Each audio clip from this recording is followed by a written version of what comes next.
Smart meter विरोधात all India panther सेना आक्रमक झाली आहे। येवल्यामध्ये महावितरणच्या कार्यालयावर त्यांनी मोर्चा काढला। स्मार्ट मीटरची प्रतिकात्मक होळी देखील केली।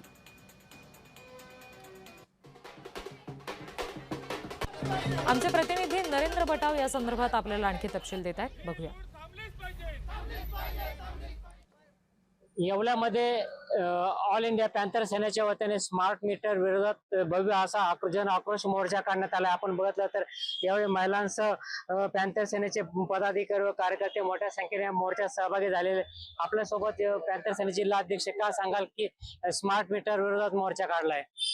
मोर्चा काढण्याचं कारण इतकंच आहे का जी आर्थिक लूट चालवलेली प्रशासनाने ही तात्काळ थांबवावी, नाही तर अन्यथा संपूर्ण महाराष्ट्रभर ही आंदोलन अशाच प्रकारे तीव्र स्वरूपाचे होणार आहेत। याची नोंद प्रशासनाने घ्यावी तात्काळ। आमची प्रमुख मागणी एकच, आम्ही 6 मागण्या घेऊन आता एमएससी बोर्ड ऑफिस इथं आपले पाटील साहेबांना निवेदन घेऊन जाणार आहे की स्मार्ट मीटर जे आपण येवल्यात बसवले, आवाजावी बिल येऊनचे सामान्य माणसांनी करायचे का? रोजच्या हातावरचे पोट भरणारे इथं लोक आहे, पण आमची मागणी एकच आहे की स्मार्ट मीटर आता मीटर बंद करावे आणि ते आपले जे जुने मीटर होते पहिले तेच लावून द्यावे।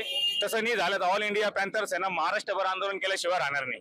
एकूणच बघितलं तर स्मार्ट मीटरची प्रोसेस जी चालू आहे मीटर बसवण्याची ती बंद करावी अशी मागणी आता यावेळी ऑल इंडिया पॅन्थर सेनेच्या वतीने करण्यात आली असून मोर्चा काढण्यात आला आहे। नरेंद्र बाटाव, जय महाराष्ट्र न्यूज, येवला।